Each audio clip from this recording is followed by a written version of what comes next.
₹50 लेगा, या किसी से महीना में 1000-2000 लेता हो, या डेली 20-20 रुपया लेता हो। तो लोगों के पास इतना बचत का पैसा रहता है, कहाँ जमा कर देता है? डाकघर। और धीरे-धीरे जब अब किसी पोस्टा वाला डेली चार्ज बुक देता है, आप उससे डेली 100 रुपया अगर पोस्ट ऑफिस वाला उसके पास आके जमा करा ले रहा है, उसको देने में कोई ऐतराज नहीं, और महीने साल के अंत में एक अच्छा खासा अमाउंट जमा कर देगा। इस तरह 8-10 साल बाद उसके पास एक ह्यूज अमाउंट आ जाएगा। लेकिन अगर वो सोचेगा घर से बचा ले, कभी नहीं बचेगा। जब अमूमन जो होता है पोस्ट ऑफिस में कैसा जमा होता है? आरडी होता है, रेकरिंग डिपॉजिट, बार बार आवर्ती जमा होता है। अमूमन जरूरी नहीं है कि आरडी भी होगा, फिक्स डिपॉजिट भी होता है। तो तेरा बैंक में 3 तरह का पैसे में होता है, या तो करेंट अकाउंट, या तो सेविंग, या तो फिक्स। मतलब मेनली फिक्स। आरडी भी होता है, कम होता है वहाँ पे। वो आरडी भी एक तरह का फिक्स डिपॉजिट ही होता है।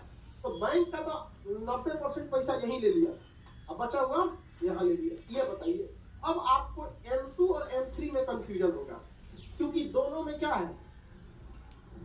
हाँ, M1 है। अब आपको डिसाइड करना है कि डाकघर में ज्यादा पैसा की बैंक का FD ज्यादा बड़ा?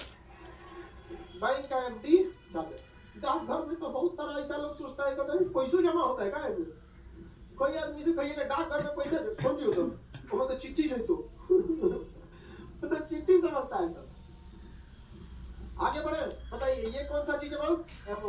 M1 प्लस डाकघर की बचत जमा M2 होगा, M1 प्लस बैंकों की जमा क्या हो जाएगा? M3 होगा।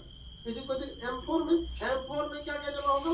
M3 प्लस डाकघर की कुल जमा, डाकघर की कुल जमा, इसी को कहते हैं हम लोग क्या चीज? M4। ये बताओ भाई, सबसे बड़ा इसमें M4 हो गया। क्या हो गया? M4, क्योंकि M3 से तो बड़ा ही है। सबसे बड़ा कौन सा हो गया?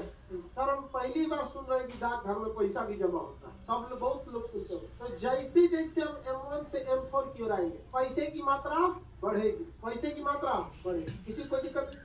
सबसे बड़ा कौन होता है? M4। सबसे बड़ा M4। इससे बड़ा होता है M3 से। M3 बड़ा होता है M2 से।